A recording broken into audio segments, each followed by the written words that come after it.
j'appelle tout de suite les interlocuteurs de la plénière d'ouverture, donc les enjeux du numérique responsable pour les territoires, à me rejoindre. Et donc, j'appelle Éric Kerrouche, sénateur, à venir nous rejoindre, s'il vous plaît, monsieur le sénateur. Et puis Renaud Lagrave, directeur de l'ALPI également. Messieurs, soyez les bienvenus. Nous avons également à distance, et on va vérifier tout de suite que notre connexion fonctionne bien et qu'ils nous entendent bien. Est-ce que je voudrais saluer David Berthiaud, directeur de la transformation numérique de La Rochelle, ville et agglomération. Ah, c'est François Guyon qui apparaît, pas de problème. Bonjour. Bonjour à tous et à toutes, j'espère que vous m'entendez bien. On vous entend très bien, je vous laisse vous présenter du coup. François Guyon, donc je suis vice-président de Niort Agglo, élu à la ville de Niort également, en charge du numérique et de l'innovation, et en charge donc de cette problématique de numérique responsable qui nous occupe aujourd'hui. Je regrette de ne pas pouvoir être avec vous à Saint-Vincent-de-Tyrosse. Voilà, pour la petite anecdote, c'est une région dans laquelle j'ai travaillé quand j'étais jeune étudiant, voilà, en travail agricole à côté, à Tos. Voilà. C'est très apprécié. Voilà, je me fais l'écho du tour de table des présents. Merci beaucoup d'être avec nous. Et je vais maintenant passer la parole à David Berthiaud. David, bonjour à toutes, bonjour à tous. Je suis directeur de la transformation numérique, voilà, pour la ville et l'agglomération de La Rochelle en particulier. C'est parfait. Merci beaucoup à vous d'être là et donc de pouvoir, par les joies de la technologie, être avec nous tout au long de cette plénière. Alors, on le sait, hein, le contexte sur le numérique responsable, c'est une préoccupation croissante sur les enjeux climatiques environnementaux. On ne revient pas dessus. Cet été, tout ce qui se passe autour de nous ne fait que marquer le point de manière très forte. On a, dans le cadre de ce qui nous concerne, en particulier aujourd'hui au niveau professionnel, au niveau des collectivités également, un contexte législatif qui évolue et qui vient accompagner et inciter, on va dire, à cette transformation. Donc, on est vraiment dans un moment un peu charnière où, comme vous le disiez, Madame la Vice-Présidente, on a déployé le numérique, la dématérialisation, en se disant qu'on allait alléger les usages, faire moins de papier, etc. Et puis on se rend compte que le numérique, c'est quand même très physique. Hein, c'est beaucoup de matériel, c'est beaucoup d'infrastructures et qui a aussi un impact environnemental, d'où cette préoccupation aussi de remettre le numérique dans ces aspects de responsabilité. On y reviendra, il y a la responsabilité du matériel, la sobriété numérique, il y a aussi la responsabilité sociale. Les enjeux d'inclusion numérique sont extrêmement présents au sein des interconnectés et dans vos territoires, je le sais. Donc là, on est sur cette double responsabilité à minima. Et puis, on voit émerger des questions d'éthique de la donnée, d'éthique des pratiques. Donc ça, c'est un troisième levier de responsabilité. Et finalement, ces éléments-là ont fait l'objet du manifeste qui avait été adopté et que vous avez pu recevoir. Et Fanelli, si tu peux le mettre le lien à distance, qui est un peu notre feuille de route sur le mandat, qui a été adopté en 2021. Et l'idée vraiment, c'est que ces trois enjeux-là soient pris en compte à l'échelle des collectivités, mais aussi des territoires, pour accompagner cette nouvelle manière de penser le déploiement du numérique. Et c'est ce qui va un peu nous porter aussi tout au long de la journée. Alors, pour commencer cette table ronde, monsieur le sénateur, nous avons la chance de vous avoir avec nous et vous avez été un peu dans les dessous aussi de l'élaboration de la loi Rennes dans le cadre, puisque au départ c'est une mission du Sénat qui a donné lieu à cette loi. Alors je vous laisse peut-être déjà nous rappeler ces éléments et puis et nous raconter peut-être un peu la petite histoire de la loi Rennes. Bien, merci beaucoup, merci de votre invitation, merci Frédéric de ton accueil. C'est toujours un plaisir d'être dans cette salle de Pôle Sud qui nous a beaucoup occupés il y a quelques temps, quand nous l'avons mis en place lors du premier mandat que j'ai exercé comme président de cette communauté de communes. Et je suis content de voir que cet établissement continue à avoir sa vocation et sa réussite, même si je vois bien que depuis quelques temps, il y a une montée en puissance forte des goodies. Mais bon, ça c'est la communication, c'est sûrement la communication. Alors, pour revenir au sujet qui nous occupe, effectivement, au départ, la loi REEN ou RIN, comme vous préférez, sur la réduction de l'empreinte environnementale du numérique, elle part d'une mission d'information du Sénat. Le Sénat a un groupe d'études numériques auquel j'appartiens, qui est présidé par Patrick Chaise, qui est le président également de l'AVICA, qui est assez connu sur la question du numérique en France. Et la perspective de cette mission, c'était de montrer qu'il y avait des limites à l'évaluation de l'empreinte environnementale, entendue au sens large, du monde numérique, en partant du fait qu'elle était, à l'époque du rapport, singulièrement lacunaire en ce qui concerne la France, alors qu'elle était nettement plus documentée à l'échelle mondiale.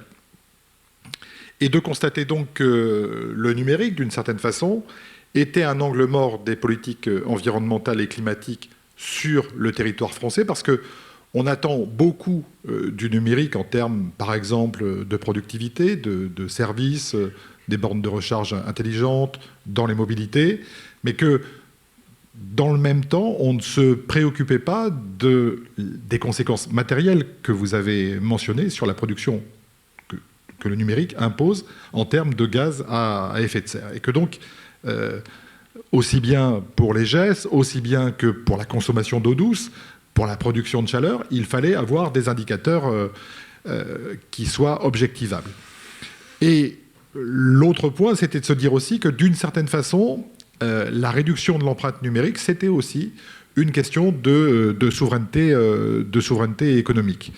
D'une certaine façon, et vous le savez, c'est la caractéristique de notre pays, si ce n'est de l'Europe, les GES, les gaz à effet de serre, sont en effet importés chez nous, puisque une grande partie des productions du numérique, nous l'importons, et donc, d'une certaine façon, nous ne tenons pas compte des gestes qui sont produits sur notre territoire.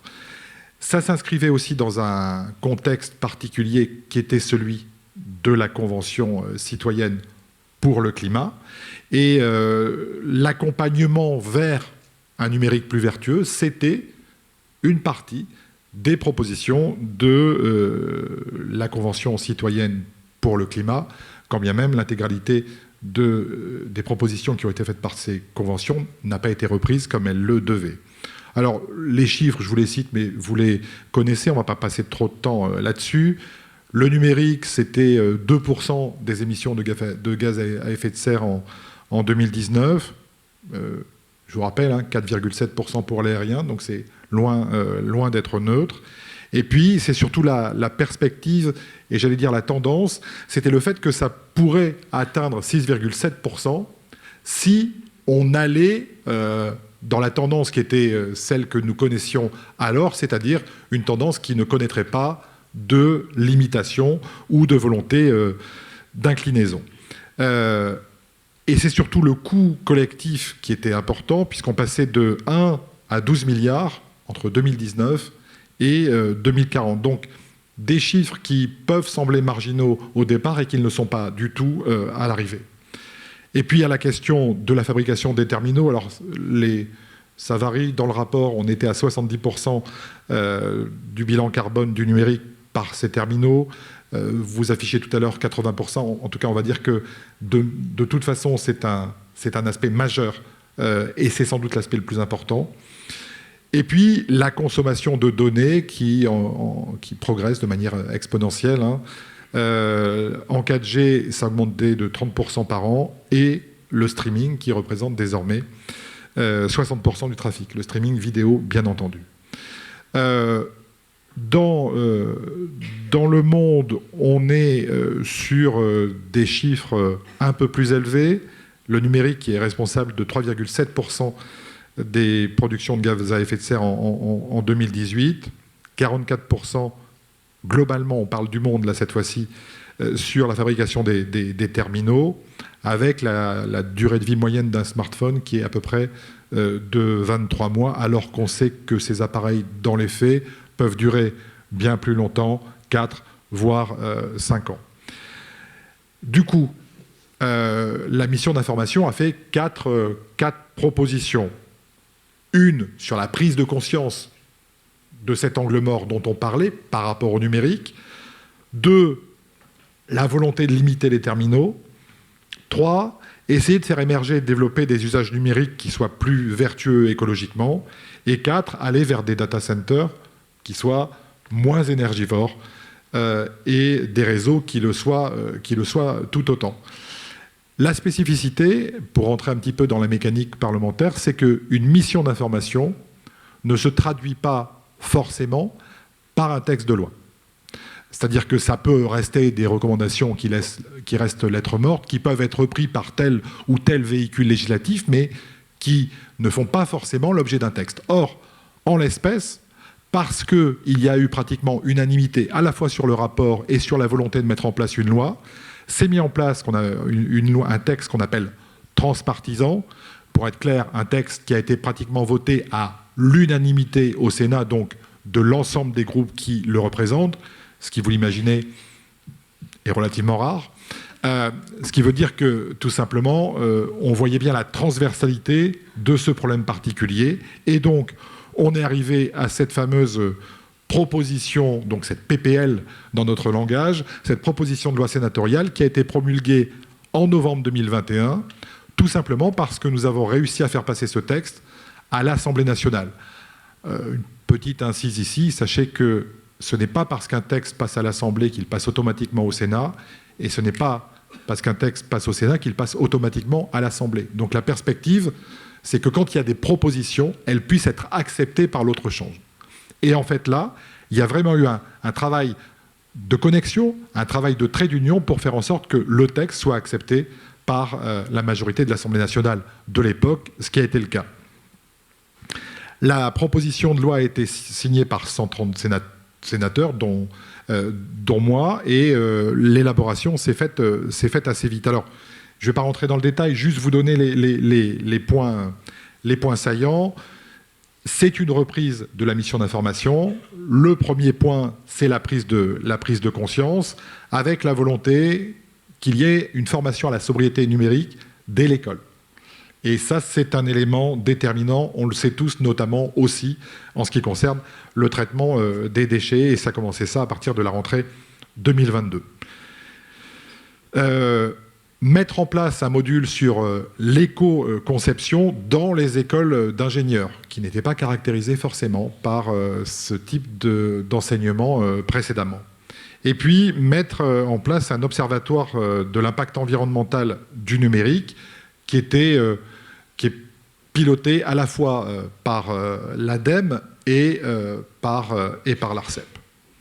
Le deuxième point, c'est l'essentiel, vous y reviendrez je crois cet après-midi, c'est la fabrication des terminaux numériques avec la volonté de les limiter. Vous connaissez les mesures qui ont été prises, la lutte contre le délit d'obsolescence programmée, la lutte contre l'obsolescence logicielle avec la faculté notamment pour les systèmes d'exploitation des téléphones Android et iOS d'être compatible le plus longtemps possible sur les terminaux avant qu'ils ne puissent plus être mis à jour, donner des informations sur les caractéristiques des smartphones et les conséquences de leur mise à jour, et puis des interdictions, l'impossibilité d'empêcher en fait les fonctionnalités d'un appareil qui serait reconditionné. Vous savez que, sans citer des marques, certaines marques de smartphones font que quand vous mettez un mauvais composant dans votre smartphone, ou il vous l'interdit, ou il vous le signale de manière répétitive et de manière assez ennuyante, pour ne pas dire plus. Il y a eu aussi la question qu'on n'a pas réussi sur laquelle on n'a pas réussi à aller jusqu'au bout. Il y a cette fameuse taxe sur la copie privée. Nous voulions au Sénat que quand on achète un appareil reconditionné, cette taxe ne soit pas payée parce qu'on considérait qu'elle avait déjà été payée une fois. Il y a eu un désaccord avec l'Assemblée nationale et on est simplement arrivé à un taux réduit.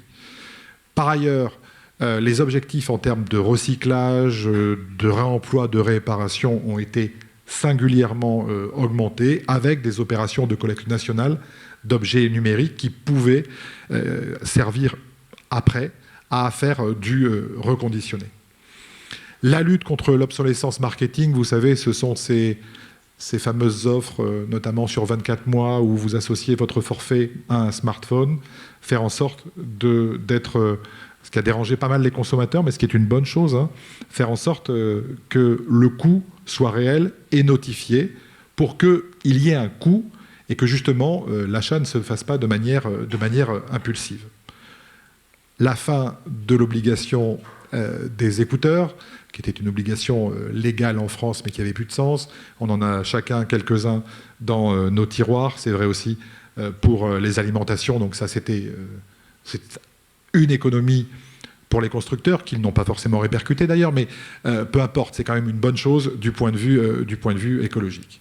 Et puis favoriser les usages d'un numérique vertueux avec un référentiel que vous connaissez, s'agissant de la conception notamment des sites web. Les deux derniers points, c'est les data centers. Vous savez combien ces data centers sont essentiels, mais ils sont énergétivores. Et donc, il y a la question de la récupération de la chaleur de ces data centers. Dans quelles conditions? Plein d'innovations ont été prises en la matière, de la récupération de chaleur, l'utilisation même pour chauffer dans les immeubles de manière localisée de petits data centers miniatures qui ont été conçus. Et puis la nécessité pour les opérateurs de publier des statistiques. Alors, vous allez me dire que ça ne sert à rien. Pas vraiment, parce que l'objectivation, la mesure est un aspect essentiel pour permettre une comparabilité dans le temps. Et la question du numérique responsable sur les territoires a été ajoutée par le Sénat, notamment sur les plans climat, air, énergie territoriaux, qui doivent intégrer l'enjeu de récupération de la chaleur des centres de données. Et puis, à partir de 2025, Frédéric le sait, l'ensemble des intercommunalités de plus de 50 000 habitants doit élaborer une stratégie de numérique responsable.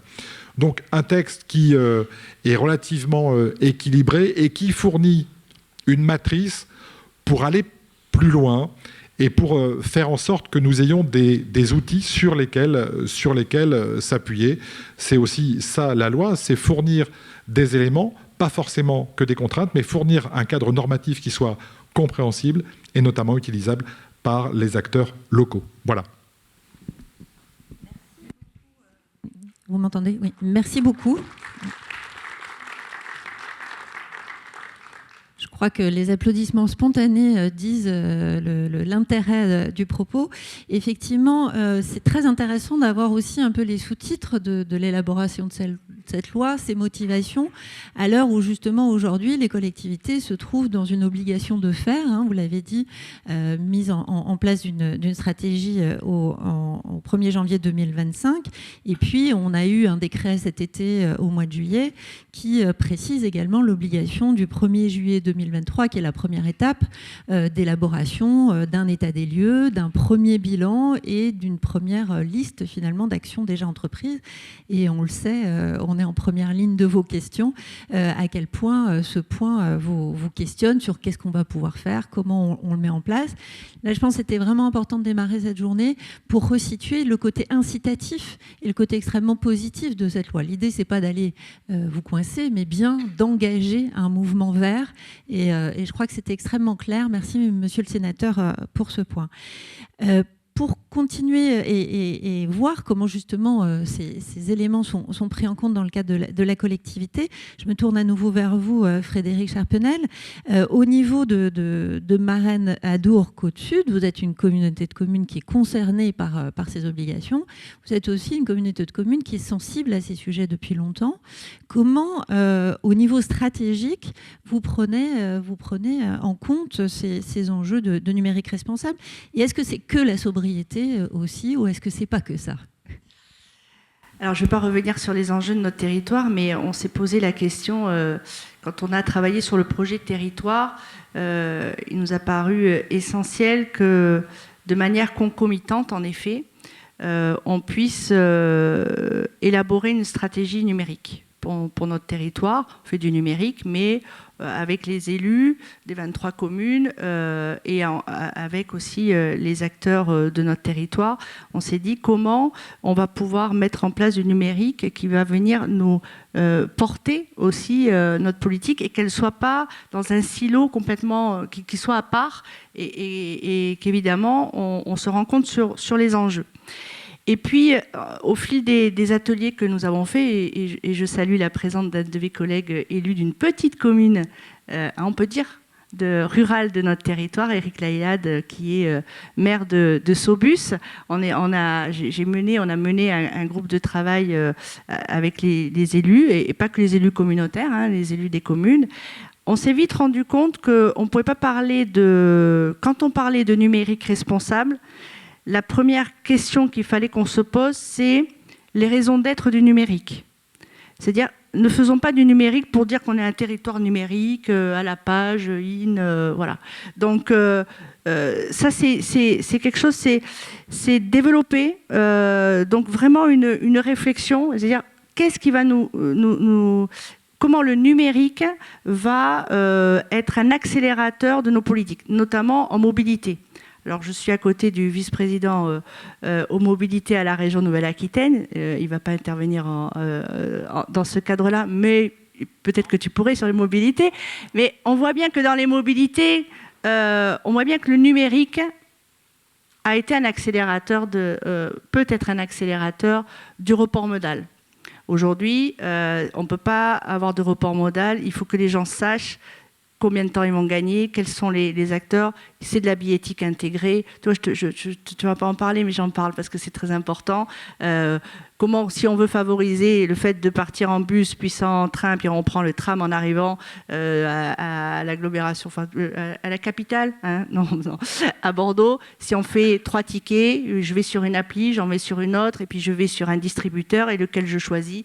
Donc on voit bien que là, le numérique est un acteur, est un vecteur aussi qui vient porter une politique de transition écologique et notamment sur les mobilités. Donc on s'est posé toutes ces questions. D'avoir une vision intégrée des enjeux du numérique, et vous le disiez, numérique responsable, mais on ne peut pas avoir du numérique responsable sans se poser la question de la cybersécurité, de la protection des données. On ne peut pas se poser cette question de numérique responsable sans qu'on dise comment on inclut tout le monde au numérique et qu'on n'ait pas des exclus du numérique et donc des exclus de nos politiques. Et ça, c'est une responsabilité aussi. Et puis, je le disais en préambule, une approche qui dépasse la consommation d'outils. Donc, avec ça, on se dit que notre stratégie numérique qui va être proposée, elle n'est pas encore votée, donc qu'on va proposer au Conseil communautaire, c'est de dire, au-delà, évidemment, du numérique responsable, parce qu'on parle de numérique responsable, de la sobriété numérique, l'inclusion numérique, nous, on s'est dit que la stratégie numérique de notre territoire, ça serait du numérique utile. Et ça, c'est la première base de l'éco-responsabilité du numérique. Voilà comment on travaille sur notre stratégie numérique. De manière concrète, tout à l'heure, on parlait du matériel et de l'avance que nous avions pris, en tout cas, de se dire que le numérique devait être au cœur de nos politiques, et notamment éducatives. Aujourd'hui, on a, sur le territoire, on a déployé, dans les écoles et chez les élus, on a plus de 3000 tablettes. On avait, au départ, il le disait très bien le sénateur, se dire, chaque année, on a à peu près 300 tablettes. Soit on les changeait. Et aujourd'hui, le parti pris, c'est on a formé nos équipes, on répare. Donc ça fait partie de la manière dont on gère les équipements aujourd'hui. Idem pour les smartphones, puisqu'on a un panel aussi, on gère tous les smartphones, de 400 smartphones sur la communauté de communes. Et puis, c'est aussi, on s'est aperçu dans l'usage de manière très concrète, parce que, vous l'avez dit, il fallait qu'aussi on parle concret. On a des élus, on a chacun des tablettes chez soi. Et on a posé la question aux élus, est-ce que vous voulez vraiment une deuxième tablette ou on peut avoir vos propres équipements et on peut mettre toute la dématérialisation sur vos propres équipements. Mine de rien, c'est 100 tablettes, C'est 100 élus, à peu près, qui ont dit, écoutez, j'ai assez de matériel, je ne vais pas jongler avec 3 tablettes. Moi, je suis moi-même élu ici à la communauté de communes et à la région Nouvelle-Aquitaine. La région Nouvelle-Aquitaine, là aussi, on a une tablette et c'est très bien. On a fait le choix, j'ai dit, comme j'ai plus d'applications sur la tablette région Nouvelle-Aquitaine, ici à Max, on m'a mis tout l'objet de dématérialisation sur cette même tablette. Parce qu'on ne va pas se gérer l'ordinateur, les 3 tablettes, le smartphone, 2 smartphones. Aujourd'hui, on peut nous dire, chaque fois, on a un smartphone privé, on a un smartphone dans notre travail. En fait, voilà, là, il faut aussi qu'on se pose la question très concrète du matériel, puisque c'est au cœur, aujourd'hui, on a d'une compétence qu'on n'a pas encore au niveau de notre territoire, compétence numérique, qu'on délègue, mais en tout cas sur la gestion des équipements des 23 communes, ça a été un enjeu fort. Ça a été aussi comment on accompagne les communes sur les marchés publics, tu le disais, parce que c'est pas si évident que ça, de mettre des clauses sur la durabilité, sur la réparabilité, c'est compliqué, et ça veut dire aussi que sur l'ensemble de notre territoire, il faut qu'on arrive à structurer des filières. On parle des brokers, c'est bien, mais il faut en avoir. Si on a des brokers qui sont à l'autre bout du territoire, on est déjà moins local. Donc il faut, et on va avoir ici sur la communauté de communes une chaire universitaire aussi sur le numérique, mais tout ça bien porté. Et si on n'a pas cette structuration de l'ensemble de la filière, ça va être compliqué. En tout cas, plus difficile de mettre en œuvre tout le process autour du numérique responsable. Voilà toutes les questions, voilà ce qu'on fait déjà de manière concrète et ce qu'on va faire surtout. En tout cas, le parti pris qui est pris sur la communauté de communes et aussi sur les enjeux. Mais je vais laisser, je pense, aux autres personnes qui vont pouvoir développer ça et qui ont peut-être un peu d'avance là-dessus. Je pense à Niort et à La Rochelle, sans doute. Merci beaucoup de ce retour très concret, effectivement. Et qui illustre très bien cette question du matériel dont on a parlé. X équipements par personne, je crois que la moyenne c'est à peu près 5 équipements par personne, donc multiplié par le nombre d'habitants français, on vous laisse imaginer ce que ça représente. Et puis aussi, voilà, ces préoccupations très concrètes, il va falloir sourcer aussi 20% de matériel dans le parc collectivité qui est recyclé, donc comment on se fournit, comment on fait, et puis la suite de la vie du matériel quand vous ne pouvez plus l'utiliser pour des usages professionnels, comment on fait en sorte que ça puisse servir à d'autres, et notamment aussi aux familles dont on a redécouvert pendant le Covid que certains n'avaient pas d'ordinateur, tout simplement, et donc pouvoir redistribuer ce matériel remis en état. C'est tout un circuit, c'est tout un parcours dans les collectivités. Vous l'avez très bien dit tout à l'heure, qu'il faut repenser de manière globale, et on voit les préoccupations que vous avez. Vous soulignez aussi la question de la maturité des offreurs de services, avec la possibilité, et là on passe l'appel à toutes les entreprises de bien prendre en compte ces nouveaux enjeux. Pour continuer sur ce tour un petit peu des différentes retours d'expérience, je me tourne maintenant vers François Guyon. Donc vous êtes délégué du président numérique et territoire innovant connecté de Niort Agglo. Est-ce que vous êtes toujours avec nous et est-ce que vous pouvez nous dire, vous aussi, comment vous avancez sur ces questions de numérique responsable, puisque je sais que vous êtes déjà signataire d'une charte du numérique responsable, donc ça donne le ton déjà d'une volonté d'engagement, mais je vous laisse peut-être nous détailler un peu plus en détail la démarche qui est la vôtre. Oui, tout à fait. Niort, c'est, pour ceux qui ne le savent pas, c'est la 4e place financière de France et avec les principaux sièges des mutuelles d'assurance sont basés sur Niort. Et donc, il y a beaucoup d'emplois liés au numérique et à la filière numérique est très importante sur le territoire. Donc, en amont de la loi AGEC et de la loi RIN, la ville de Niort et Niort Agglo ont pris des mesures et des engagements. Niort a été ainsi la première ville de sa taille à s'inscrire dans une démarche de développement durable formalisée par l'agenda 2030 et ses 17 objectifs, les fameux objectifs, les fameux ODD 2030. Et ces objectifs ont ensuite été déclinés par action. Et dans ce cadre, effectivement, j'ai en charge un certain nombre d'actions qui sont liées au numérique. Alors, il y a la politique d'open data, la lutte contre l'exclusion numérique. Madame Charpenel en parlait tout à l'heure, avec la cybersécurité, bien entendu.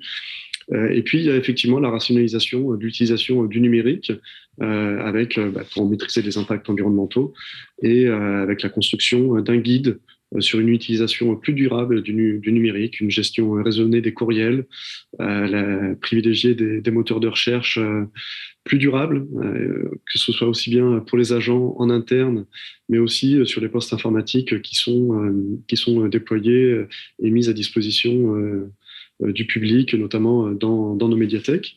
Et puis, oui, vous le rappelez, Mme Colucci, Niort Aglo a signé le 8 octobre 2020 la charte du numérique responsable, érigée par l'Institut du numérique responsable de La Rochelle. Et peut-être que M. Berthiaud nous en parlera plus longuement tout à l'heure.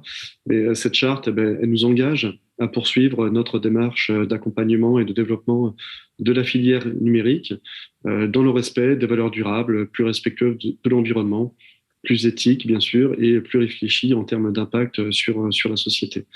Et puis, pour reprendre les termes de la charte, l'aglo va veiller à optimiser les outils numériques pour limiter leur consommation, à développer des offres de services accessibles à tous, inclusives et durables.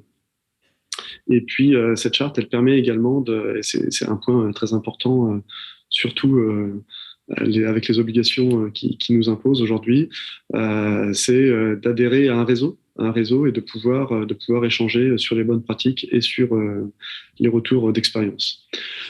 Si on revient maintenant dans le cadre de la loi AGEC et de la loi ARIN, la DSI, qui est une DSI donc mutualisée Ville de Niort et Niort Aglo, a pris conscience forcément de son rôle dans la mise en place du numérique responsable au sein de la collectivité. Et nous avons engagé un travail de définition d'un plan d'action numérique responsable en interne sur le périmètre. Et ce plan d'action devrait s'étaler sur 5 ans et est composé de projets et d'une cinquantaine d'actions. Et puis, la très bonne nouvelle du jour, c'est que dans le cadre de la loi ARIN, l'Agence nationale de la cohésion des territoires a proposé une AMO, une assistance à maîtrise d'ouvrage, d'une vingtaine à 30 jours à 6 ou 8 collectivités sur cette fin d'année. Et Niort Aglo a été retenu dans le cadre de cette AMO. Et donc, nous allons bénéficier de l'accompagnement de l'ANCT sur cette problématique. Et in fine, pour pouvoir aider les collectivités à avancer sur le sujet et créer des documents et des outils qui seront ensuite mis à disposition d'autres collectivités, en tout cas de toutes les collectivités qui souhaitent avancer sur cette thématique. Donc ça va être très clairement un booster en interne pour avancer sur cette problématique du numérique responsable. Merci beaucoup. Effectivement, cette proposition de l'ANCT est une proposition qui est faite sur quelques territoires aujourd'hui et on a été un peu complice de l'affaire, donc on est ravis que ça soit abouti. L'idée est de tester effectivement une méthodologie pour aider les territoires à adopter ces stratégies numériques responsables. À noter que nous sommes également en train de travailler avec l'INR, avec les différents services de l'État, avec l'ANCT et on associera également l'ensemble des associations d'élus très rapidement dans le cadre d'un groupe de travail national dans le cadre du TNT qui est porté par la DINUM, où également Déclic sera partie prenante et on va pouvoir continuer à centraliser l'ensemble des ressources disponibles sur le sujet. L'idée étant de sortir d'ici la fin de l'année, début d'année prochaine, vraiment un guide et des outils très concrets pour vous accompagner, pour vous aider à prendre en main ces sujets et de manière à avoir du commun. L'idée, c'est que chacun puisse bénéficier du travail des uns et des autres pour ne pas réinventer la roue à chaque fois et que chaque territoire soit plutôt libre d'adapter, et c'est ce qu'on voit en fonction des différentes thématiques qu'on voit aujourd'hui, adapter ses préoccupations à la réalité du territoire. C'est là où est l'enjeu et que l'outillage finalement soit plus facile, plus accessible pour les uns et les autres. Merci beaucoup, on reviendra vers vous. Oui, je voulais juste rajouter un point parce qu'on n'en a pas encore parlé, mais c'est l'échelon région Nouvelle-Aquitaine aussi qui est intéressant puisque via son pôle numérique, la région Nouvelle-Aquitaine ambitionne d'être le premier pôle de compétitivité à mission sur le numérique responsable et avec comme objectif d'innover pour un numérique responsable et aussi accélérer les transitions des autres filières par un numérique responsable. Et encore une fois, Niort Aglo a été sollicité et nous soutenons la démarche de la région Nouvelle-Aquitaine sur ce point. Merci beaucoup de le citer. Effectivement, on est dans une région extrêmement impliquée sur ces sujets. Il ne pouvait pas être disponible aujourd'hui, mais évidemment, on avait émis le souhait de pouvoir qu'ils puissent être représentés. Alors, pour continuer, je me tourne maintenant vers Renaud Lagrave. En tant que directeur de l'ALPI, on vous laissera tranquille sur la partie transport, c'est promis. Peut-être avant que vous nous présentiez plus tard un outil très, très concret qui viendra aussi, je pense, beaucoup intéresser notre public. Peut-être représenter qui est l'ALPI, ses missions et comment vous intégrez aujourd'hui dans ce cadre-là également les notions de numérique responsable. Oui, bonjour à toutes et à tous. Alors, l'ALPI, c'est l'Agence landaise pour l'informatique, un syndicat mixte qui a été créé à l'époque en 1985, donc on date un petit peu. Aujourd'hui, c'est à peu près 60 collaborateurs et qui, sur le département des Landes, comprend 550 collectivités qui sont adhérentes, avec l'idée toute simple, c'est qu'en fait, on est le service informatique de petites communes ou de communes tout court d'ailleurs, qui n'ont pas de service informatique, et on vient en appui de services informatiques là où ils existent. Donc on a l'ensemble des communes, des intercommunalités, le département, le service d'incendie et secours, j'en passe et des meilleurs, à l'instar d'autres territoires. En France, j'y reviendrai dans un instant. On est organisme public de services numériques, au PSN, c'est comme ça qu'on nous a qualifiés depuis quelques années. Alors, qu'est-ce qu'on a essayer, non pas d'anticiper, parce que là, en la matière, il faut vraiment être humble, mais ce à quoi on a pensé, c'est plusieurs sujets. D'abord, de commencer par dire que, et par rapport à ce que disait Éric Kerrouche il y a un instant, dans le rapport qui avait été remis, c'est quand même l'idée selon laquelle moins une donnée fait de kilomètres, moins elle pollue. Bon, et on a eu l'idée, alors ça date, c'était en 2007, d'héberger nos données chez nous. Pas celle de l'ALPI, pardon, celle de toutes nos collectivités qui souhaitaient utiliser nos logiciels. Donc tous les logiciels métiers, toutes les sauvegardes de toutes les collectivités qui le souhaitent sont à l'ALPI. Donc elles ne font pas 10 000 km puisqu'elles arrivent chez nous. Et je me rends compte à travers les années que non seulement c'est une question de sobriété, mais c'est une question aussi de souveraineté de la donnée. Et c'est vrai qu'on internalise beaucoup de plateformes en les hébergeant chez nous et en les hébergeant au profit, évidemment, des collectivités locales qui sont membres de l'ALPI. Et ça, c'est une chose qui, en 2007, j'aurais fait la même conférence, je pense qu'on n'aurait pas parlé de ça, on aurait parlé de je ne sais pas quoi, mais on parlait déjà à l'époque de beaucoup de choses. Mais ça, quelques années plus tard, on se dit, bon, finalement, on n'a peut-être pas trop raté le coche à l'époque. La deuxième chose qu'on fait, c'est qu'on essaye d'avoir un travail avec le plus d'entreprises locales. J'ai un interlocuteur de l'ALPI bien connu dans les Landes qui habite à qui est installé à Saint-Jour-de-Marennes. Les boîtiers numériques pour filtrer et pour sécuriser les écoles dans ce département, c'est une entreprise qui s'appelle Netiful, en l'occurrence, qui est landaise. Quand on a cherché cet outil-là avec l'inspecteur d'académie, et il y a son représentant qui est là, on a regardé tous ensemble, et puis on voyait des trucs très possibles, mais qui n'étaient pas trop souverains, on va dire ça comme ça, et qui n'étaient pas du tout en proximité. Et puis est arrivé Netiful, et pour être clair, on a dit on y va, et on a installé localement. Alors il déborde les Landes maintenant, tant mieux pour lui d'ailleurs, mais clairement on a commencé aussi par faire en sorte que en proximité on puisse essayer de trouver des entreprises qui peuvent nous aider, parce qu'on ne fait pas tout, loin s'en faut, et donc dans notre cadre on se fait aider sur un certain nombre de sujets. La troisième chose, c'est par rapport à l'aspect matériel, c'est que depuis maintenant, je crois que ça fait 15 ou 20 ans, le conseil départemental des Landes avait décidé d'équiper tous les collégiens d'ordinateurs portables. Bon, maintenant il y a des tablettes, il y a un peu de tout, ça a évolué. Enfin, à l'époque, c'était quand même assez significatif. Aujourd'hui, nous, en fait, ils font 3 ans dans les collèges. Nous, l'ALPI, on les récupère, on les reformate et on les met à disposition dans les écoles.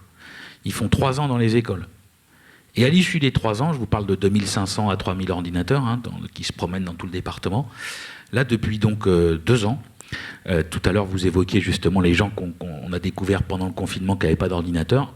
On est chargé en fait par la préfecture des Landes et le conseil départemental de l'animation autour de l'inclusion numérique. On a une stratégie départementale. Je vous passe sur les détails. Tout ça est en ligne et trouvable.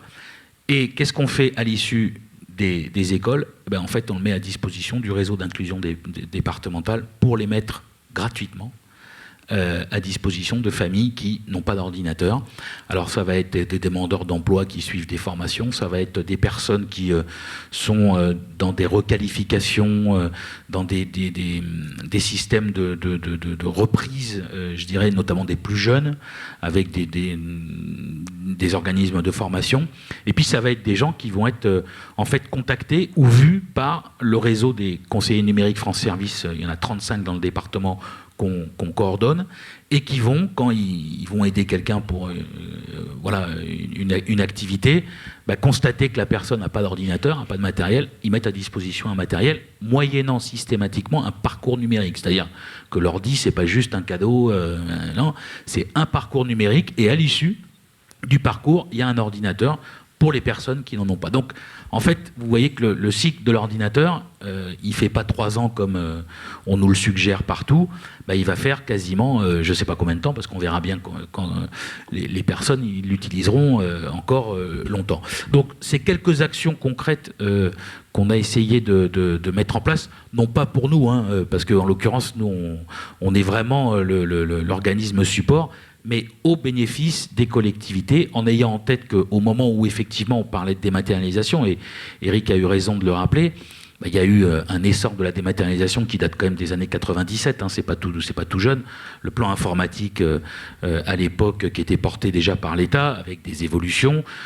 Nous, on a mis en place une plateforme de dématérialisation des marchés en 2005. Ça fait un peu vieux de dire ça, mais elle est départementale, elle est hébergée chez nous.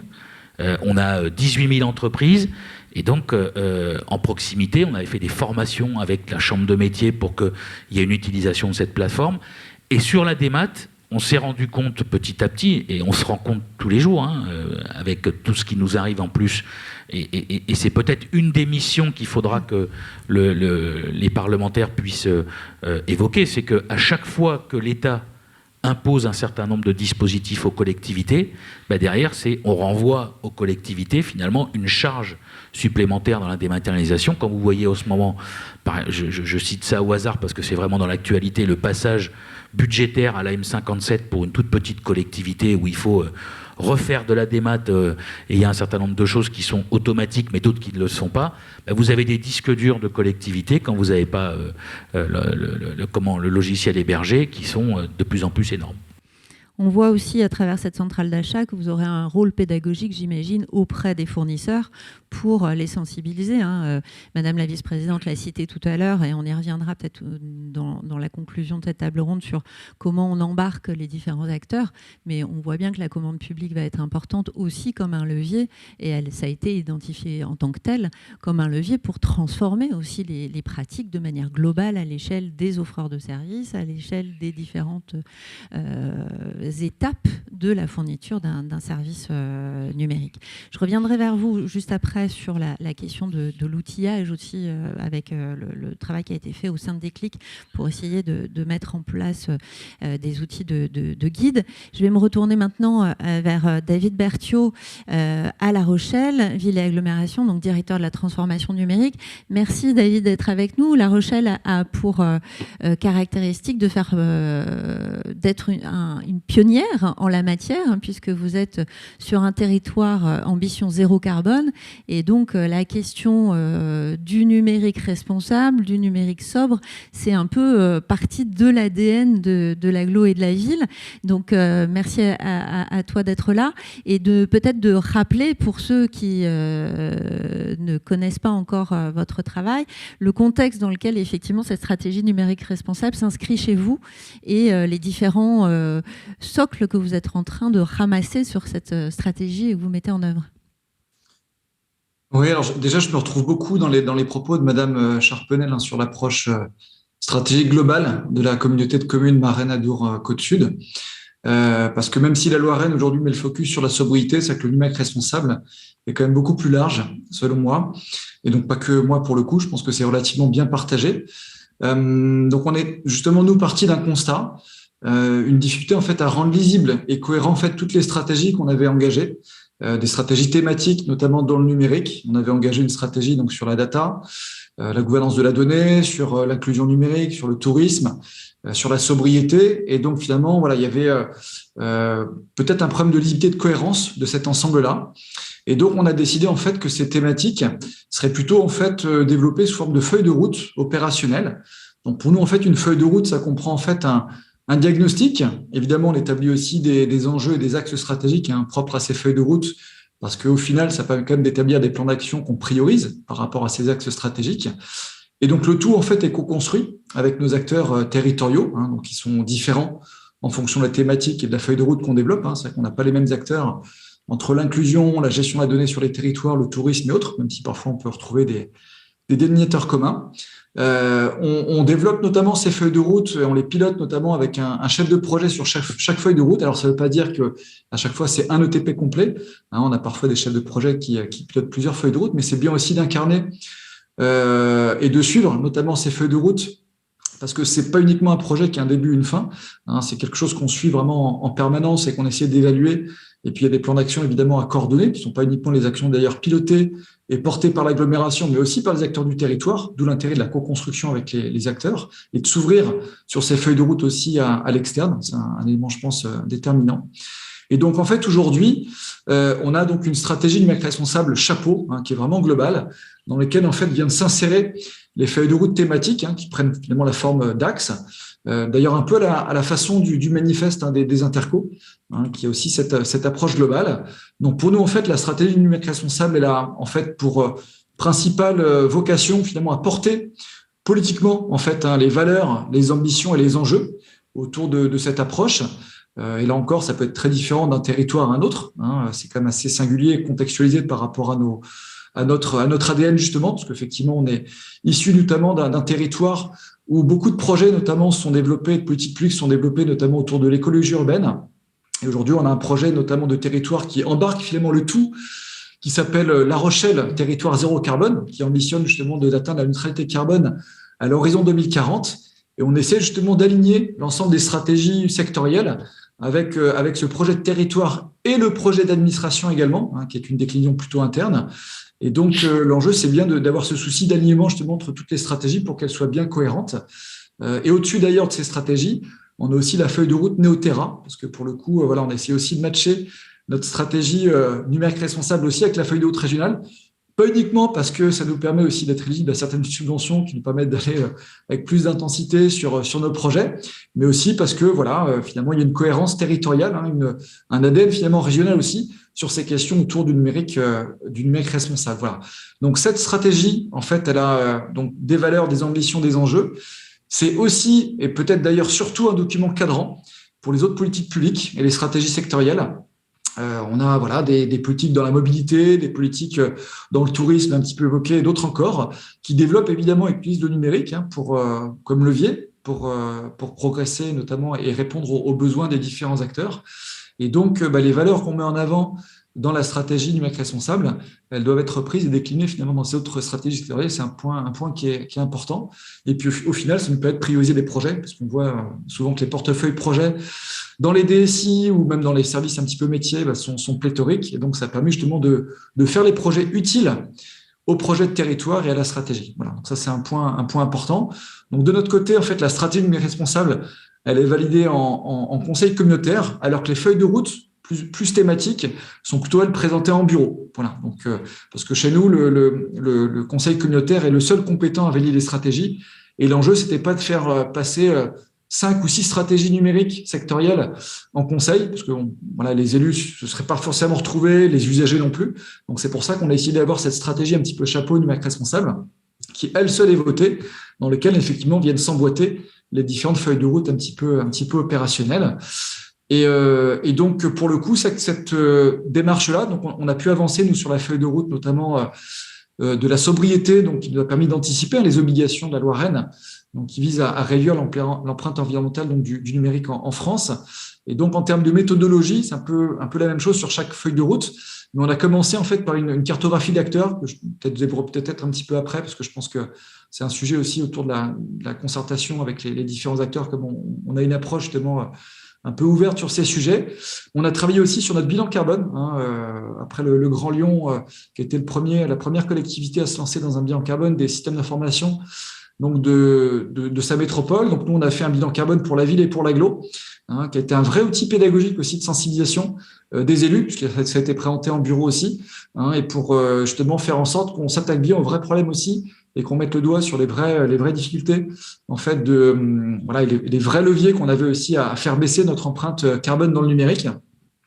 On a travaillé aussi sur un diagnostic interne et territorial, notamment des usages, avec des questionnaires, des ateliers. On en a encore fait d'ailleurs cette semaine pour compléter notre panorama avec des entreprises, associations et habitants.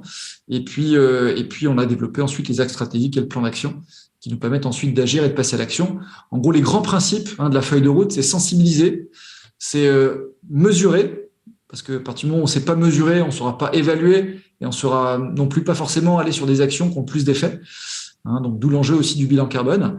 Et puis ensuite, c'est évidemment toutes les actions qui visent à réduire notre empreinte ou à éviter de nouvelles empreintes, avec tout un tas d'actions autour des labels sur les achats de matériel, sur l'éco-conception de logiciels. Donc on a imposé par exemple des démarches d'éco-conception, de certification d'éco-conception, donc d'AFAC, auprès de certains prestataires sur des développements. Voilà, donc il y a tout un tas d'exemples sur lesquels je pourrais revenir si vous le souhaitez. Voilà. Merci beaucoup David de ce point. Donc à retenir aussi donc la vision effectivement stratégique, le fait de passer par les instances, faire voter ces stratégies, c'est aussi une manière de sensibiliser l'ensemble des élus et d'embarquer l'ensemble de la collectivité. L'aspect transversalité où on vient embarquer les différents métiers, on donne cette sensibilité de numérique responsable aux différents acteurs au sein même de la collectivité, puis agir aussi sur faire moins et faire utile. C'est aussi un point qu'on retrouve au fil des tables rondes. On dit d'ailleurs, il y a un concept de numérique responsable qui est de dire qu'on veut un numérique utile, utilisable, utilisé. C'est un peu ces 3 U qui sont un peu des règles pour se dire on y va pas finalement, ou on continue pas à avoir ce type de pratique. Donc là, on voit effectivement émerger un certain nombre de bons conseils pour poursuivre et continuer dans cet effort et comprendre ces enjeux. Alors, je le dis à la salle, n'hésitez pas, si vous avez des questions, à aussi vous manifester, parce qu'on sera très heureux d'être aussi en interactivité avec vous. Et puis, pareil, à distance, Fanelli, je compte sur toi pour me signaler des questions qui arriveraient. J'en ai. Tu en as? J'en ai. D'accord. J'en ai. Et peut-être, vu que ça me correspond à l'intervention de David, je te propose de les poser dans la foulée. Allez, on y va. Pour faciliter un peu l'interaction. Donc, 2 questions de Karine Laureau de Saint-Lô-Agglo. David, combien de feuilles de route compte la stratégie NR de La Rochelle? Et deuxième question, et comme ça, tu vas pouvoir répondre à tout en même temps. Combien de TP et de temps cela a-t-il pris pour élaborer les feuilles de route et la stratégie? Ok, merci pour votre question. Alors, c'est pas encore complètement, c'est-à-dire c'est pas fini forcément le nombre de feuilles de route. On a des nouvelles feuilles de route qui sont en prévision et certaines qui sont déjà abouties et adoptées. Aujourd'hui, on a notamment une feuille de route qu'on a appelée en fait numérique solidaire et inclusif, qui donc contribue au numérique responsable. On a une feuille de route en fait sobre et résilient, donc un numérique sobre et résilient, qui est un deuxième pilier. On a une feuille de route qui s'appelle un numérique par la gestion de la donnée, également qu'une troisième feuille de route, pardon. On a une feuille de route qui concerne donc un numérique créatif et innovant. On a une feuille de route également qui concerne donc un numérique ouvert et souverain. Et puis une dernière feuille de route, et je l'ai entendu tout à l'heure d'ailleurs aussi lors de l'introduction, donc un numérique utile au quotidien, et donc qui couvre finalement un peu l'ensemble des aspects. Et on réfléchit à mettre d'autres feuilles de route, notamment autour de la cybersécurité, qu'on avait auparavant plutôt décliné à l'intérieur du numérique ouvert et souverain, mais pour lequel on veut vraiment développer une feuille de route à part entière et donc la sortir autour de la protection des données. Donc voilà, pour l'instant, on identifie des feuilles de route, mais ça ne veut pas dire qu'on n'aura pas d'autres feuilles de route demain qui viendront un peu à l'agenda stratégique de nos élus. Donc le numérique responsable, ça fait le chapeau de l'ensemble des axes sous-axes du numérique que vous aviez un peu de manière disparate avant, pas disparate. Ce qui est important, c'est que la stratégie, elle est votée et que les feuilles de route sont beaucoup plus, évolutives dans le temps, moins contraintes, parce que là aussi, on s'était posé la question, si on fait voter des plans d'action et qu'on arrive à faire un peu moins de la moitié des plans d'action, c'est un peu compliqué à justifier derrière, parce qu'en même temps, les besoins, les contextes peuvent changer. Donc, c'est vraiment le cadre, en fait, avec la stratégie numérique responsable qui est votée, qui est adoptée. Et les feuilles de route, elles, sont beaucoup plus opérationnelles, peuvent aussi changer au gré des contraintes budgétaires, de priorités, etc. Donc, c'est beaucoup plus souple. C'est pour ça que c'est les passages en bourreau qui sont plus, un petit peu plus souples. Ça nous permet de couvrir un peu tous les champs. Et par rapport à la question des moyens, très rapidement, on a une organisation qui est un petit peu, qui est pas forcément atypique parce qu'on le retrouve dans plusieurs collectivités. Mais on a, donc moi je suis directeur de la transformation numérique et il y a une DSI qui est un autre service, qui est une autre direction, d'ailleurs qui est rattachée à une autre direction générale adjointe.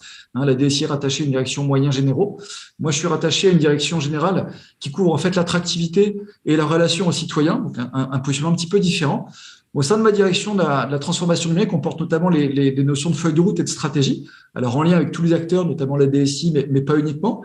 Et donc, pour le coup, on est 7, alors avec des périmètres complémentaires de la DSI. Je ne vais pas forcément rentrer trop dans les détails ici, mais pour évoquer, par exemple, aujourd'hui, tout ce qui concerne la feuille de route numérique sobre et résilient et la feuille de route numérique solidaire et inclusif, qui sont donc 2 feuilles de route thématiques.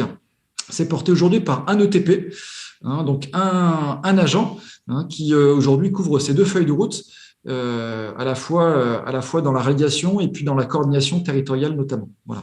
Et pour connaître l'agent en question, il y a aussi à signaler que cette personne est aussi en interaction forte en interne et avec les territoires. Je pense que ça, c'est aussi une des clés de ce type de projet, c'est de permettre aussi à la collectivité de sortir de ses préoccupations internes pour aller vers le territoire. Et c'est un peu l'objet de cette deuxième partie où je voulais revenir vers vous aussi pour dire, finalement, dans ces enjeux stratégiques, dans les actions concrètes, on sait qu'il y a des actions internes, mais il y a aussi l'idée d'aller irriguer l'ensemble du territoire. Et voilà, c'est aussi inscrit dans la loi qu'il faut aller vers un numérique responsable à l'échelle des territoires. Donc, je voulais revenir vers vous pour peut-être prioriser quelles sont les priorités, les freins que vous identifiez, comment vous appropriez aussi cet élargissement de ces stratégies très concrètement à l'échelle de vos territoires. Peut-être, Madame la vice-présidente, on vous rend le micro. Oui, ce que vous dites est très intéressant parce que c'est comment on met le citoyen, les acteurs au cœur de la stratégie numérique. Dès le départ, quand on a déployé les outils numériques sur le territoire, on a tout de suite créé d'abord des escales numériques. Puisque je vous ai dit, on a un territoire rural, donc il fallait aller au plus près de la population, des associations. Donc on anime un certain nombre de formations.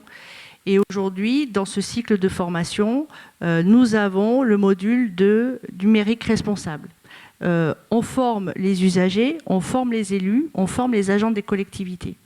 Donc ça, c'est une première chose qui est importante parce qu'on ne pourra pas déployer, on ne pourra pas partager ce numérique responsable sans avoir plus que de la sensibilisation. Mais de la formation. Ce que je disais aussi concrètement, parce qu'on a un service de SI, c'est aussi accompagner les communes dans les appels d'offres, dans les cahiers des charges. Je le dis assez librement parce que maire de la ville de Souston, j'avais vu ce qu'avait pu déployer la communauté de communes et notamment le déploiement des imprimantes à rétention, c'est-à-dire qu'on imprime que quand on va à l'imprimante et qu'on acte le fait qu'on confirme qu'on imprime ce dont on a vraiment besoin, parce qu'on est tous dans le même cas où on lance l'impression et on se dit « Ah mais oui, mais en fait j'ai une faute d'orthographe et puis je vais l'imprimer, je vais la réimprimer. » Donc là, il faut confirmer. On a quand même réduit en 6 mois de 20% le papier. Mais il a fallu, pour déployer ça dans l'ensemble des communes, il faut qu'on adapte aussi tous les cahiers des charges et qu'on trouve en effet les acteurs locaux qui puissent répondre. Donc il y a cet enjeu-là de l'accompagnement des acteurs. Je crois aussi que dans les freins, on en a parlé sur toute la structuration. On a un territoire aujourd'hui en économie sociale et solidaire. On a sur l'économie circulaire, on est sur un territoire où sur l'économie circulaire du textile, on est assez bien structuré sur notre communauté de communes. Donc il y a ça. On est aussi structuré sur comment on commence sur l'électroménager aussi. On commence à réparer, à former des nouveaux acteurs sur la réparation. Il va falloir aussi que une stratégie, si on veut avoir une responsabilité, puis de mettre en œuvre vraiment cette numérique responsable au niveau de la région de la Nouvelle-Aquitaine sur l'économie sociale et solidaire, qu'on puisse structurer aussi ces filières et puis accompagner ceux qui sont déjà sur l'économie sociale et solidaire de pouvoir investir ce champ du numérique. C'est déjà fait aussi sur notre territoire, mais il faut aussi qu'on puisse l'accélérer. Donc, parcours numérique, accompagnement. Et puis moi, je crois qu'on parle beaucoup de données. C'est de mettre aussi le citoyen au cœur de la production de la donnée. On a des exemples qui se sont faits à l'échelle du pays, ici avec 4 communautés de communes, sur l'itinérance et sur aussi tout le schéma alimentaire. Et ce sont les acteurs et les citoyens, plus on va les intégrer dans la production de la donnée, plus on va aussi pouvoir sensibiliser d'une manière générale à ce numérique responsable global. Voilà un petit peu de manière concrète. Alors, moi, je ne parle jamais de freins, mais en tout cas de moyens sur lesquels il faut qu'on puisse agir ensemble. Les freins, ça se lève toujours, hein. Si on a une volonté collective, mais en tout cas, c'est comme ça qu'on l'appréhende sur la communauté de communes. Alors, j'ai pris que quelques exemples, mais les escales numériques en sont un bon exemple sur l'inclusion. Il faut aussi qu'on puisse avoir tout le tissu associatif qui soit aussi intégré dans toutes nos démarches et toute l'économie. Voilà. Beaucoup de ce retour très concret et vous rejoignez effectivement ce qui a été dit dans la première partie. Monsieur le sénateur avait insisté aussi, sensibilisation au numérique responsable. Les escales font ce rôle-là et je reviendrai vers vous après, monsieur le sénateur. Peut-être François Guyon, du côté de Niort Agglo, vous avez vous aussi, au-delà de l'engagement de la collectivité, voulu agir auprès des entreprises et des acteurs du territoire, hein. C'est un peu ce deuxième levier. Est-ce que vous pouvez nous expliciter un petit peu de quelle manière vous articulez ces actions? Oui, tout à fait. Le sénateur Kerrouche l'évoquait en préambule et je partage également ce que vient de dire Madame Charpenel. C'est comme pour la cybersécurité, c'est la culturation et la formation qui est indispensable sur la thématique du numérique responsable. Et donc, effectivement, au-delà de nos engagements pris en interne pour nos 2 collectivités, on a des engagements forts auprès des entreprises du territoire. On organise, en lien avec la Chambre de commerce et d'industrie des Deux-Sèvres, des ateliers numériques responsables pour sensibiliser et donner des pistes de bonnes pratiques aux entreprises du territoire. La semaine dernière, on organisait notre salon, le IN, sur l'innovation numérique et l'InsurTech. On a organisé dans le cadre de ce salon, des masterclass qui était sur le numérique responsable. Il y avait près de 80 participants à ces masterclass. On a organisé une fresque du numérique, c'est-à-dire un atelier pour comprendre en équipe et de manière ludique les enjeux du numérique, les enjeux environnementaux du numérique, et ça permet là encore l'acculturation des agents et des citoyens qui veulent participer à ce dispositif. Et puis, on parlait tout à l'heure d'ESS et de numérique responsable. On a la chance d'avoir sur le territoire une coopérative de l'ESS, les ateliers du bocage, avec laquelle on travaille sur la collecte des fameux déchets d'équipements électriques et électroniques, les D3E. Et on a organisé la dernière semaine de septembre une collecte de ces déchets-là, et on a l'intention, avec le réseau des entreprises du numérique de l'ex-région Poitou-Charentes, le SPN, de rendre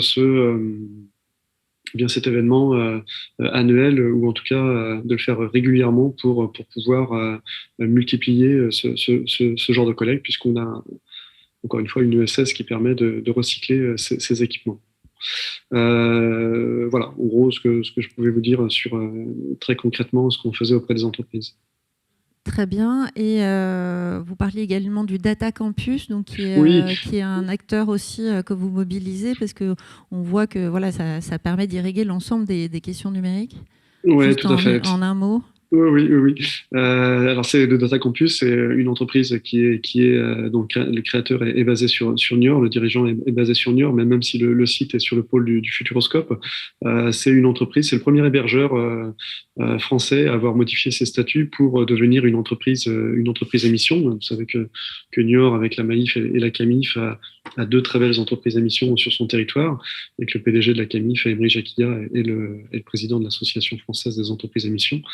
Et ce Data Campus a imaginé un hébergement responsable avec l'utilisation de technologies de dernière génération, et notamment avec l'immersion, le refroidissement par immersion des serveurs pour refroidir donc les composants des équipements informatiques, qui permet donc de réduire sensiblement l'empreinte de ce data center, l'empreinte carbone de ce data center.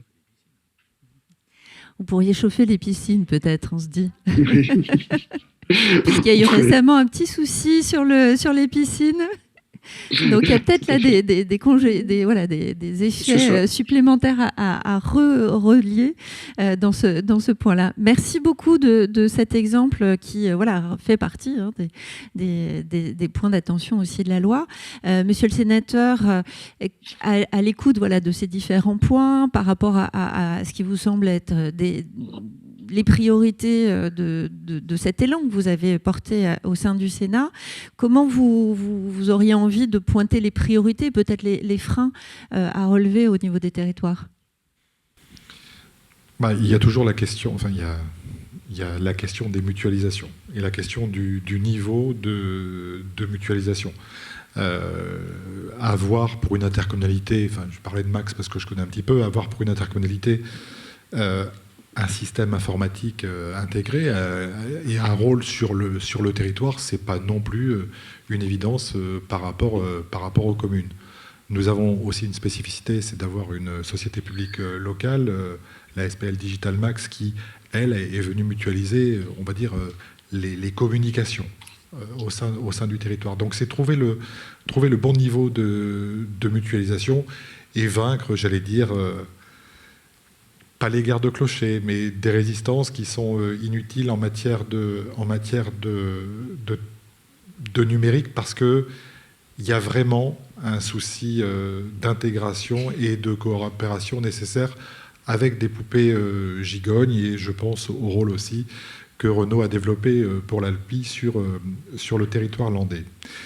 Mais il y a un deuxième point que je voudrais souligner, c'est que là, on est dans le cadre des interconnectés et que tout le monde ne l'est pas.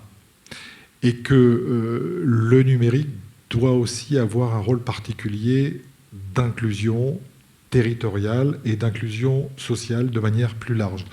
Je vous rappelle qu'il y a 14 millions de Français qui sont en situation d'électronisme. C'est ce que dit le rapport qui a été fait il y a 2 ans. Quand on regarde dans le détail, ça a des conséquences en chaîne et en cascade sur le territoire.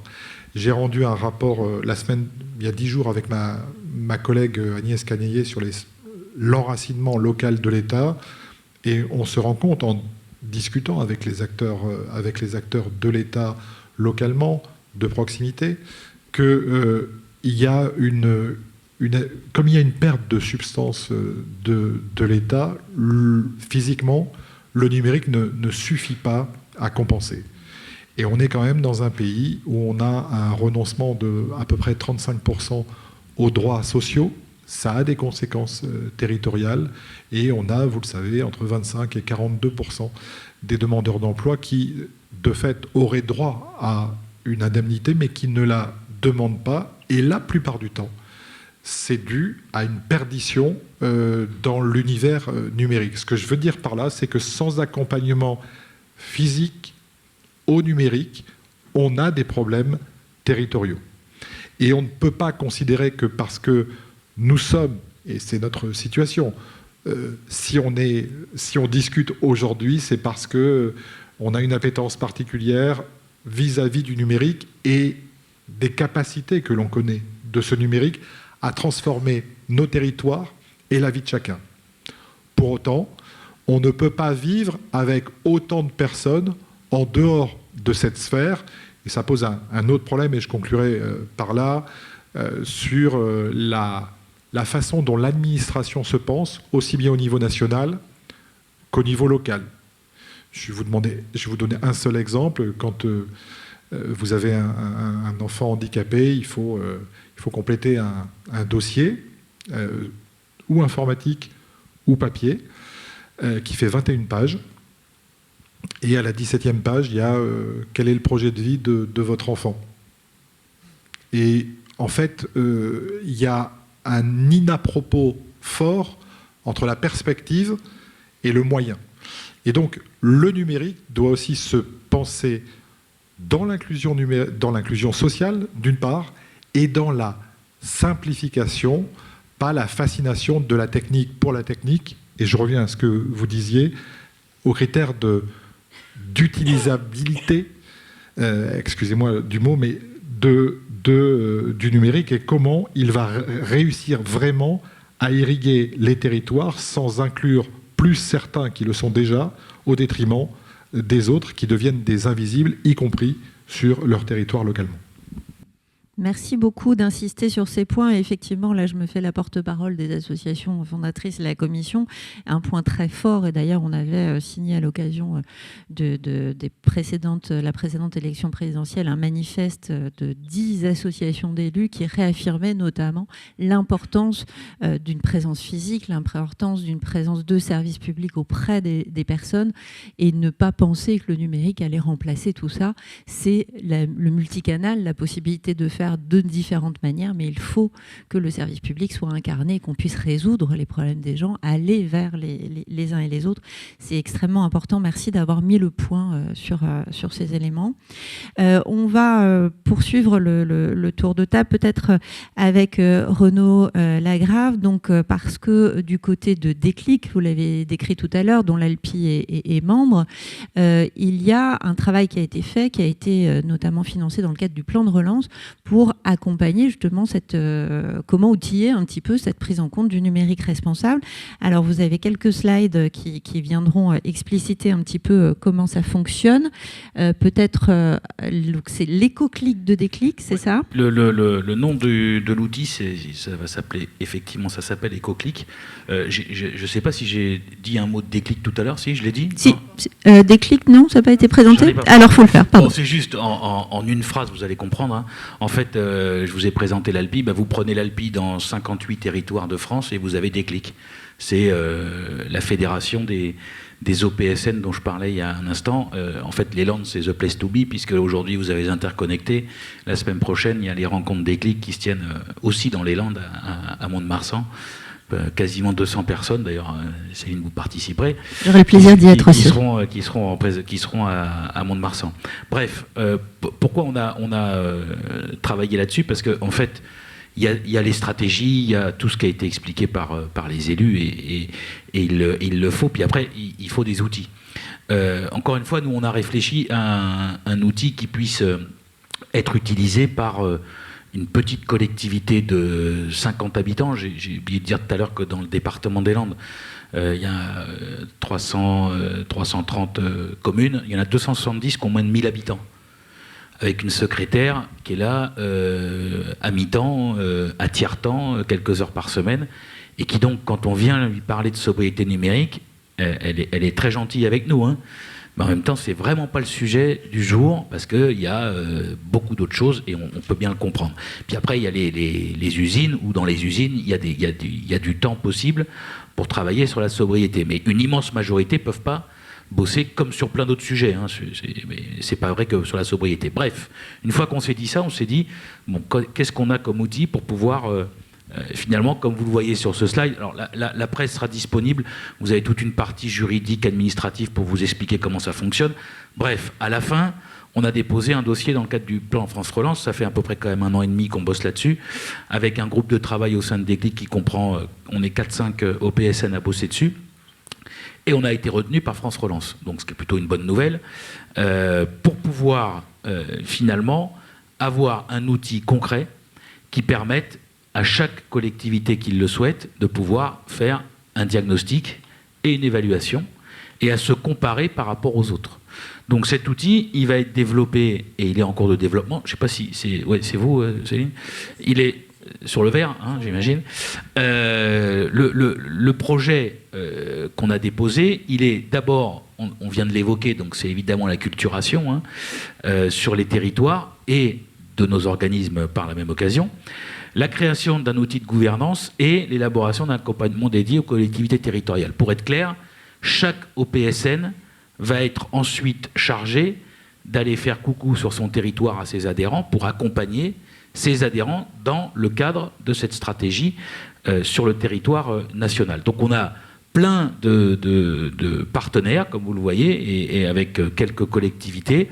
On a même été lauréat, Déclic a été lauréat au label dont parlait Céline il y a tout à l'heure, et avec un certain nombre de partenaires. Bref, je reviens juste pour vous dire qu'en fait, vous allez avoir sur cet outil, qui sera d'ailleurs par ailleurs un logiciel libre qu'on libérera petit à petit, pas dans un premier temps, mais dans un deuxième temps, c'est demandé dans le cadre du plan de relance, hein, donc on va le faire, un indice de maturité, un plan d'action, donc il y aura un plan d'action concret pour chaque collectivité, et un espace dédié pour les EOPSN que nous sommes. Alors là, pas en avant-première, en deuxième mondiale, on vous présente ça, puisque la première c'était au NEC. Nous, on préfère être en première mondiale, quand même. Je suis désolé, il y a ma collègue de la DIGO qui l'a présenté au NEC la semaine dernière. Bon, on vous pardonne. Mais on est en premier, là c'était plutôt les conseillers numériques, donc là on est en premier côté collectivité, ça c'est clair, et ce sera... première mondiale des collectivités. Absolument, merci, ça va. Absolument, on y est. Donc EcoClick, ça va se présenter, voilà, une fenêtre d'authentification, il n'y a rien d'original, et vous allez avoir en fait un tableau avec une somme d'indicateurs quand même relativement importante, hein. Donc c'est pour ça qu'il y a besoin d'accompagnement, on ne peut pas le faire comme ça, voilà, et qui va vous donner des statistiques, vous calez par rapport à la moyenne, une fois qu'on aura du volume à l'échelle nationale, vous calerez par rapport à la moyenne comparative, si vous avez 500 habitants, si vous en avez 1000, si vous en avez 50 000.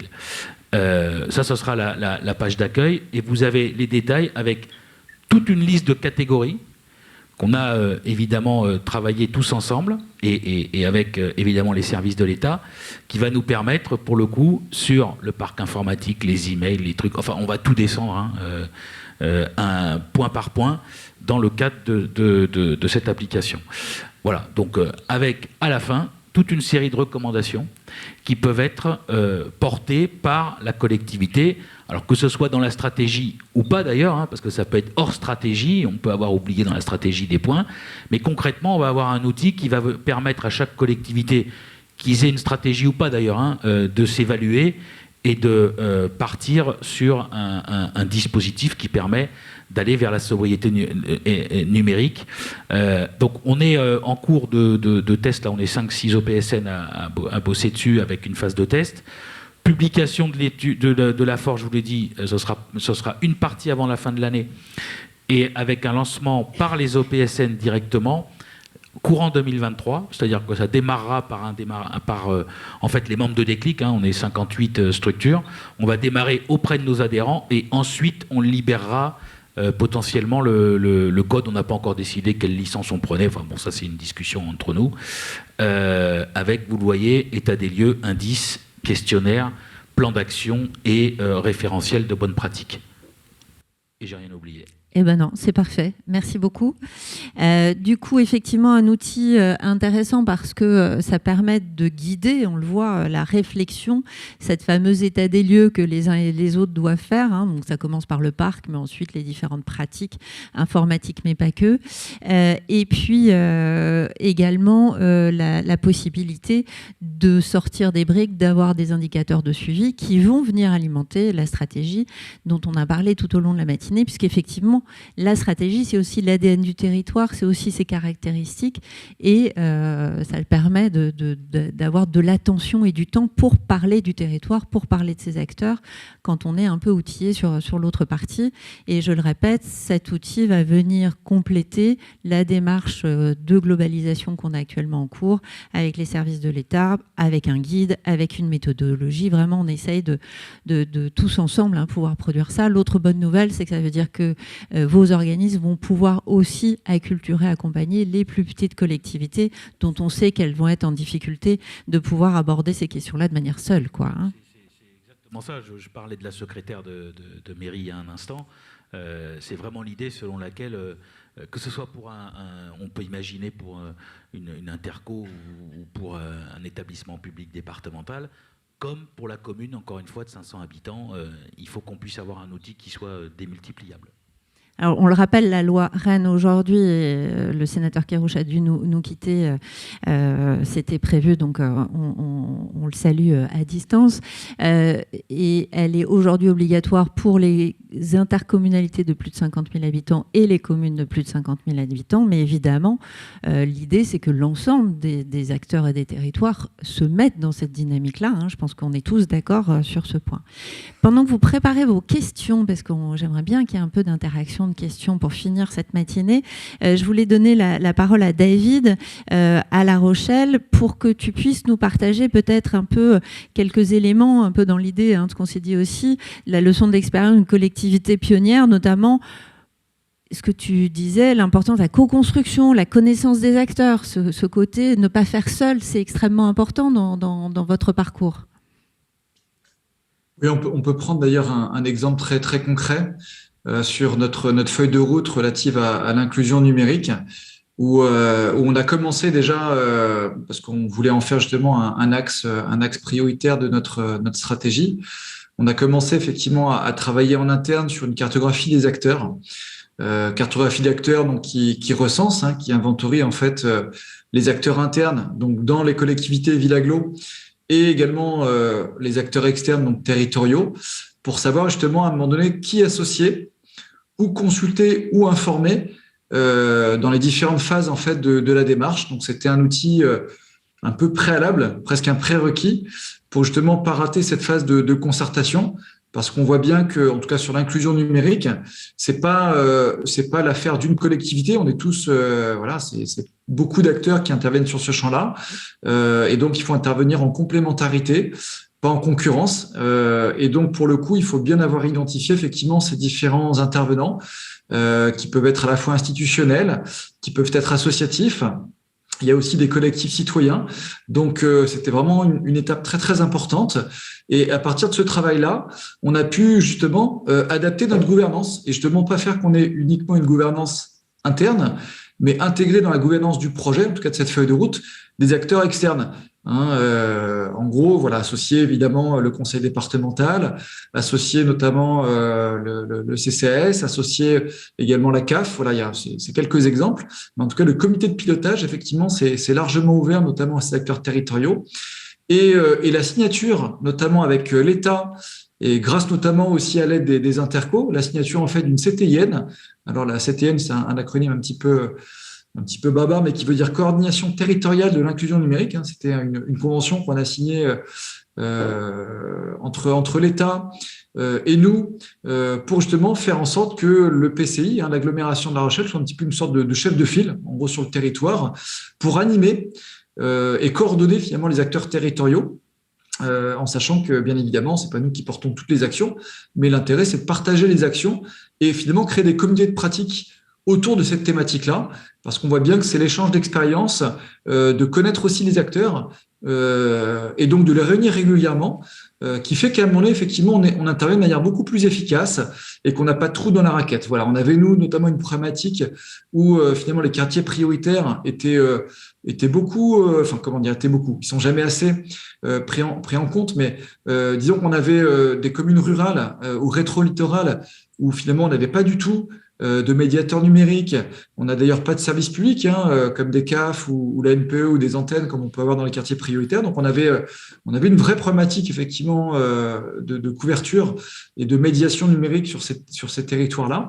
Et donc, le fait de recenser aussi des acteurs qui peuvent intervenir sur ces territoires est extrêmement importante pour justement arriver à les coordonner, les mobiliser par rapport au reste du territoire. Donc ça, c'était un travail important.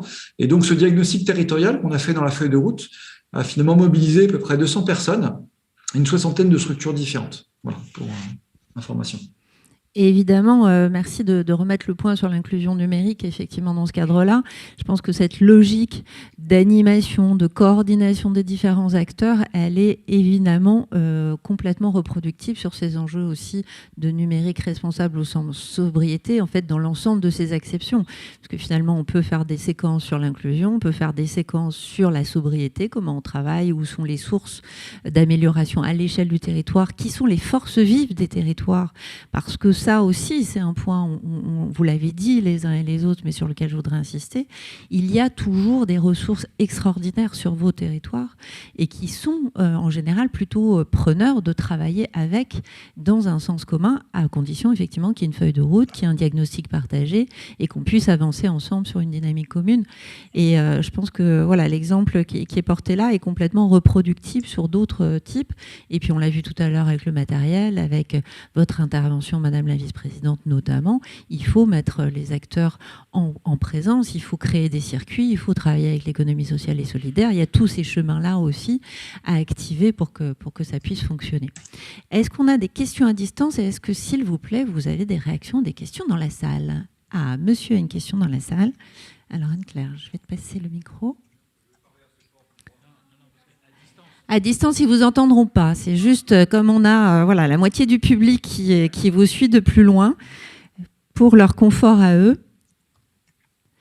Et donc, à distance aussi, préparez vos questions. Fanny sera votre porte-parole. Oui, bonjour, Alain Garanx du journal Sud-Ouest. Alors, je pose une question à Frédéric Charpenel. Dans les communes arrive actuellement la charte d'utilisation des moyens et outils technologiques de l'information et communication, MOTIC, qui a été établie par la communauté de communes. Est-ce que donc elle sert à responsabiliser tous les utilisateurs de numérique? Est-ce qu'elle est une composante du numérique responsable là, actuellement?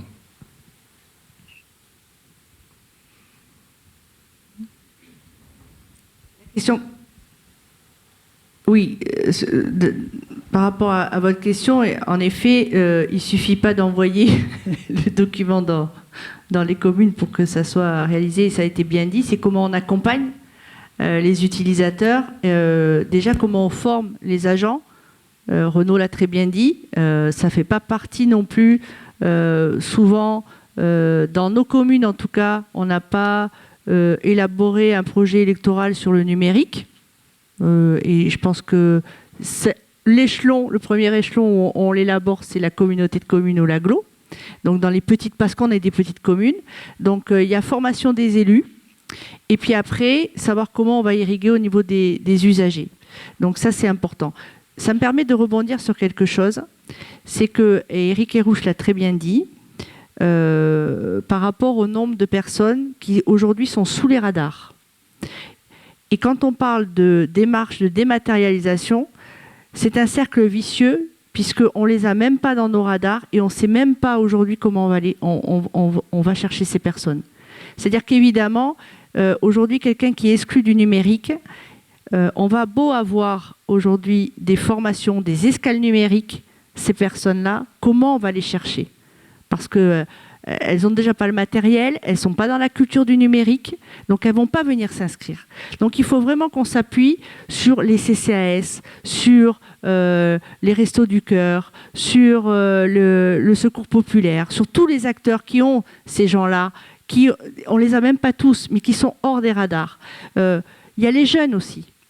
Moi, on parlait, Eric le disait, il y a aujourd'hui, pour remplir le moindre dossier, vous êtes sur France Connect. On a fait une formation des élus la semaine dernière au niveau du conseil municipal. J'ai passé 20 minutes sur France Connect pour aller juste au final, mobiliser mon fonds de formation élu pour cette formation. Et souvent, c'est du coup la secrétaire de direction qui a accompagné les élus. Et on ne peut pas dire que les élus, on soit vraiment sous les radars du numérique. Donc ces personnes-là, c'est comment on va les chercher. Aujourd'hui, en tant que maire, c'est de me dire, aujourd'hui, moi, ma crainte, c'est qu'on ait des personnes qui ne se chauffent pas cet hiver. Je fais une réunion, c'est comment je connais ces gens-là. Je ne veux pas pouvoir leur envoyer un mail. On ne les connaît pas. Et aujourd'hui, en effet, le fait qu'on n'ait plus la présence de l'État sur ces territoires, sur nos territoires de plus en plus, mais il n'y a jamais ce contact. Donc on a dans ces freins, c'est comment, avec les associations qui ne sont pas dans le domaine du numérique, on va pouvoir aussi les faire intervenir pour qu'on puisse travailler sur l'inclusion. Alors, sur la question que vous posiez, évidemment, il y a aussi la culturation des élus au numérique. Et on a aussi du travail dans chacune de nos collectivités parce qu'on n'est pas au même on n'est pas au même niveau. On n'est pas au même niveau et on l'a bien vu quand on a animé les ateliers. Il y a aussi dans notre stratégie futur numérique, c'est la culturation de numérique chez les élus. Et donc par rapport à ce document, en effet, il faut qu'on puisse, et ça a été très bien dit, être au centre d'une mise en œuvre coordonnée pour que ça ne reste pas dans le tiroir.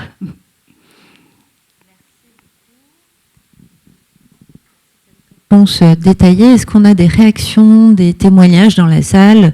Est-ce que vous-même, vous êtes en stress, en train de vous dire comment je vais élaborer ma feuille de route numérique responsable sur mon territoire? Est-ce que vous avez des questions? Je sais qu'il y en a, mais je vais pas dénoncer là, parce qu'on a discuté au café. Mais vous n'avez pas de questions? Une petite dernière pour la route? Non, une réaction? Oui, merci. Oui, bonjour, Olivier Orc, je suis administrateur système et réseau au sein de la communauté de communes Max.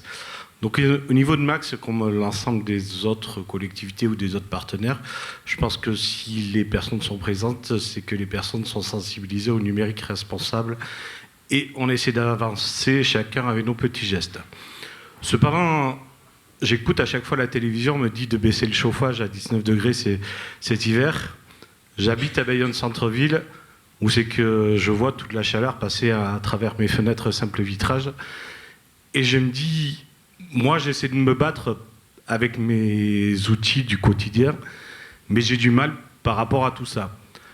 Au niveau de Max, on essaie d'avancer, on met en place des actions, comme l'a rappelé Madame Charpenel, notamment l'impression en rétention. C'est quelque chose, c'est des petites interventions techniques et qui font avancer déjà pas mal. Je suis content qu'enfin, au niveau de l'Europe, on a adopté le chargeur unique pour 2024 et pour les ordinateurs portables pour 2026. On me dit toujours que le déchet, le meilleur des déchets, c'est celui qu'on ne produit pas. Donc quand je vois tous les chargeurs qu'on est obligé d'envoyer à recycler, parce que quand on change d'ordinateur, même au niveau d'une même marque, on n'a pas un chargeur unique, et du coup, il y en a beaucoup de déchets électroniques qui partent en recyclage. Alors c'est plus une réaction qu'une question, parce que je ne pense pas que quelqu'un pourra me répondre. C'est comment on peut lutter contre l'obsolescence programmée, puisqu'on a des tablettes que des fois on est obligé, enfin, au bout d'un certain nombre d'années, on est obligé de changer parce qu'on ne peut plus installer d'applications. Et du coup, voilà, ma question, ma réaction, c'est comment on peut arriver à lutter contre l'obsolescence programmée, parce que nos petits gestes du quotidien, c'est bien, il faut qu'on avance, mais je pense que les plus gros impacts sont voilà. pas seulement dans les mains de la communauté de communes, où on comprend. Merci déjà de tout le travail qui est fait. Et on a une deuxième question et une réaction, et on va peut-être se donner un temps Ah, ben voilà, ça se réveille, parfait. Alors, on va prendre les 4 questions et réactions peut-être, et puis ensuite je me tournerai vers les interlocuteurs pour vous répondre et clore cette matinée. À vous. Donc Didier Bézingrand, j'appartiens à la direction du numérique à l'agglomération de Pau, Et effectivement, c'était moi qui échangeais avec vous, Madame Colucci, tout à l'heure, sur Vous n'êtes pas le seul, mais... Au cas où, on se posait la question de comment élaborer le schéma de stratégie numérique responsable. Mais l'intervention de François Guillon m'a convaincu de me rapprocher des services, ou de ces services de Niort Agglo, parce que manifestement, ils sont plus avancés que beaucoup d'entre nous, et autant bénéficier du report de l'ensemble de leurs démarches. Donc je crois que dans notre Nouvelle-Aquitaine, aujourd'hui, Niort semble au moins leader sur ce sujet et devrait avoir pas mal d'éléments reportés aux autres collectivités. Je viendrai avec vous. N'hésitez pas aussi à interroger La Rochelle, ils ont plein de bonnes pratiques à vous partager également. Et c'est complètement l'esprit du réseau. Hein. On vous accueillera avec plaisir. Mais je pense que David Berthaud également sur La Rochelle pourra vous accueillir. Alors, c'est complètement l'esprit du réseau, hein, de faire en sorte que vous puissiez identifier. Vous en aurez encore cet après-midi des bonnes pratiques, des interlocuteurs que vous allez pouvoir interpeller. Alors, une autre réaction. Bonjour, Mathias Guerre, chef de projet en système d'information. Ma question revient aussi vers tout ce qui est schéma directeur. Est-ce qu'aujourd'hui, le numérique responsable ne devrait pas être directement une partie intégrante et inclus dans l'ensemble des démarches du schéma directeur et non pas juste une feuille de route ou plusieurs feuilles de route? C'est une des questions qui peut être abordée avec l'ensemble des intervenants des collectivités. Merci.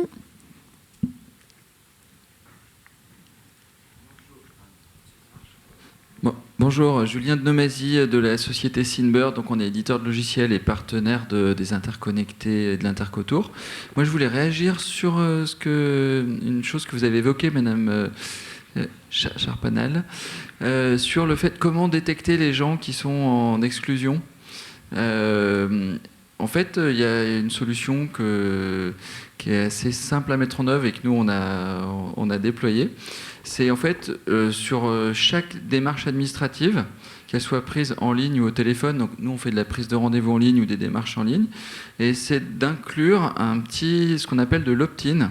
Donc l'opt-in, c'est de la possibilité de s'inscrire à des newsletters, mais c'est donner son consentement pour s'inscrire, mais on peut le faire en fait par silo, et c'est un peu comme ça que fonctionne le RGPD, c'est-à-dire je veux m'inscrire aux SMS d'alerte canicule ou aux infos sportives, mais on pourrait aussi ajouter je veux m'inscrire aux informations pour faciliter le numérique.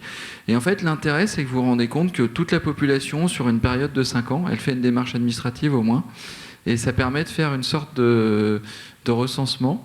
Voilà, donc c'est une suggestion et on peut vous montrer ce qu'on fait là-dedans si vous voulez.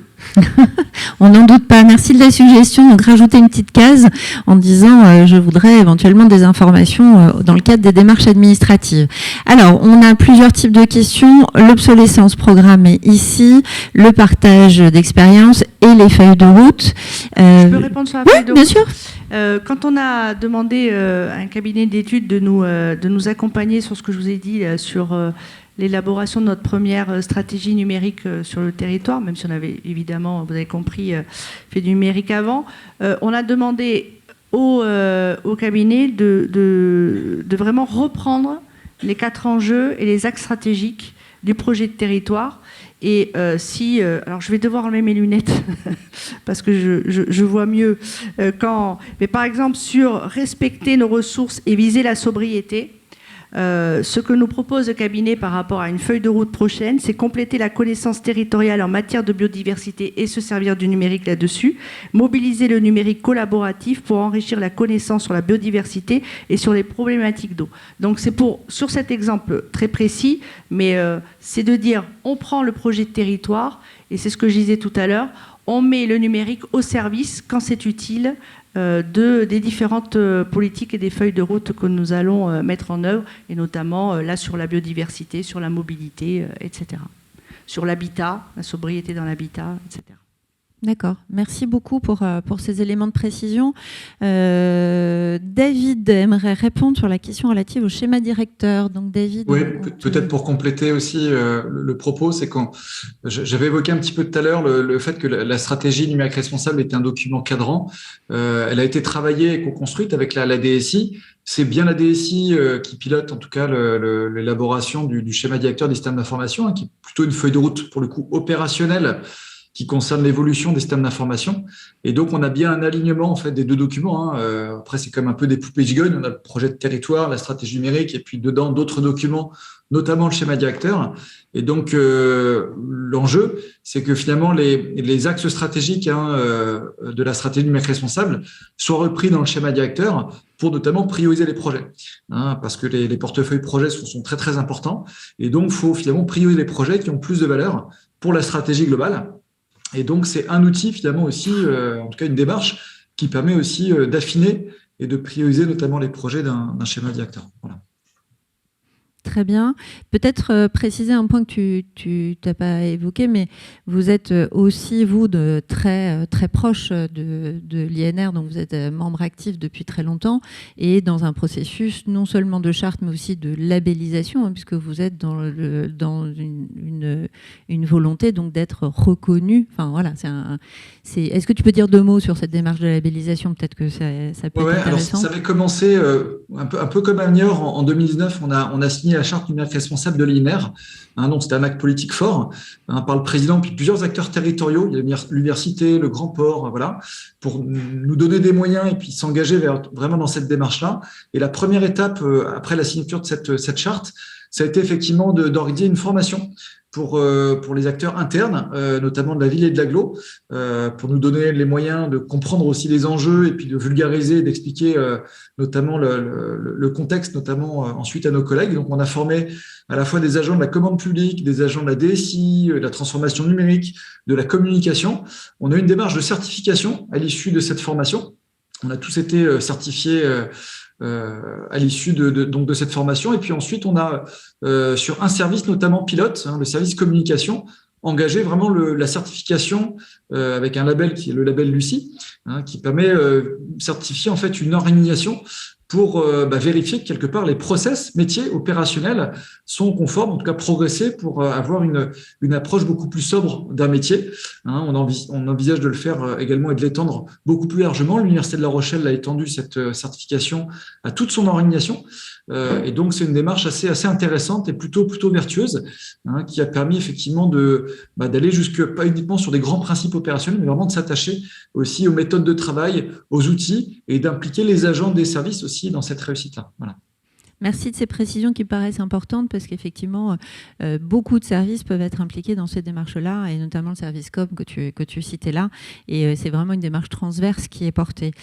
Pour clore la table ronde, on a à distance la communauté d'agglomération Rochefort-Océan qui répondait à une question. Je vous donnerai la parole juste après pour dire qu'ils en sont tout au début. Alors, je ne sais pas, Fénélie, si tu es leur porte-parole ou si tu peux leur ouvrir le micro pour qu'ils témoignent un petit peu de leur implication sur le sujet. Alors, je vais être la porte-parole pour le coup. Pas de problème. Effectivement, ils indiquent qu'ils sont tout au début de cette démarche numérique responsable. Ils s'appuient sur peu de moyens et de personnel, mais ils puisent sur de nombreuses ressources utiles sur tous les territoires, notamment le travail exemplaire de La Rochelle Agglomération. Voilà, pour un petit retour d'expérience à distance. Merci beaucoup. C'est important, voilà, de faire vivre aussi ces territoires qui sont loin. Et puis, voilà, cette solidarité intercollectivité qui fonctionne à plein. Monsieur, votre question, et ce sera la dernière de cette matinée.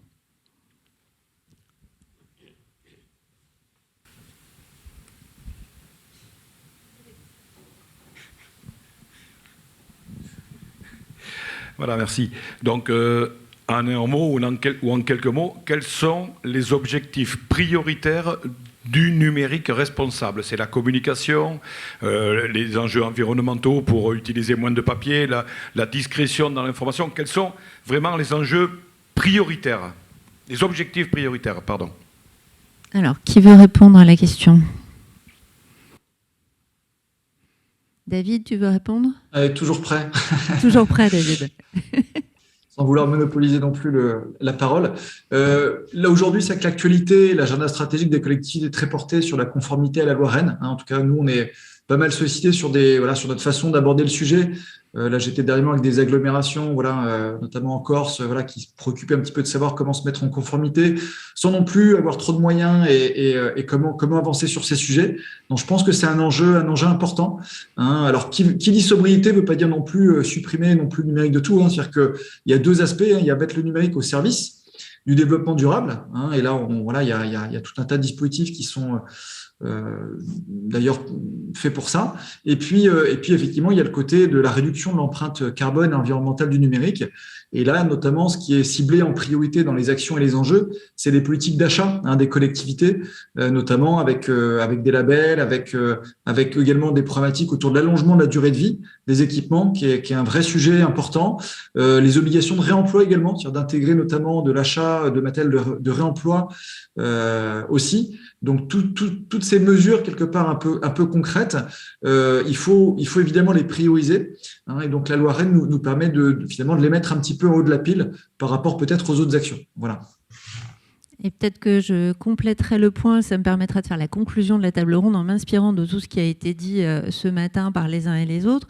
Un point très fort sur la sensibilisation, vous avez beaucoup insisté là-dessus également, Madame la vice-présidente. Donc, formation aux élus, formation aux agents, formation de la population au sens large à cette nouvelle notion du numérique qui est responsable. On rappelle que responsable, ça veut dire responsabilité sociale, responsabilité environnementale, responsabilité éthique.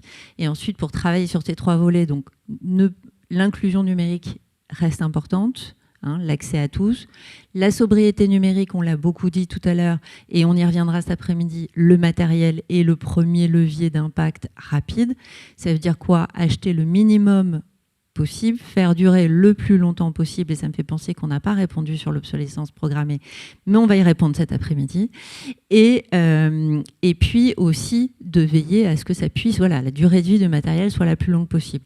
D'autres bonnes pratiques ont été évoquées. L'éco-conception, ça veut dire qu'on pense, et ça vous l'avez beaucoup dit les uns et les autres aussi, utile, utilisable, utilisé. Donc on fait le tri dans ce pourquoi on mobilise du numérique et on conçoit les choses de manière simple et légère dans la mesure du possible. Ça a en plus l'avantage de rendre les logiciels, par exemple, ou les sites web qui sont éco-conçus sont en général aussi plus simples, donc plus accessibles à tous les publics. Donc ça a plusieurs effets positifs dans ce qu'on veut faire. Et puis la partie data, la partie éthique, la partie garantie et tiers de confiance finalement que vous jouez, vous, collectivités, pour être là à veiller à ce que ces principes soient respectés et que les habitants soient protégés dans leur vie privée et ça c'est un élément supplémentaire dont vous avez parlé, madame, soient aussi associés le plus souvent possible dans ces démarches-là. Je pense que ça résume nos échanges de ce matin et je pense qu'avec ça, vous avez les grandes priorités que vous souhaitiez avoir. Si j'en ai oublié une, il est encore temps. C'est bon, on est pas mal. On continue à y travailler tout à l'heure et je vous propose d'applaudir chaleureusement nos intervenants.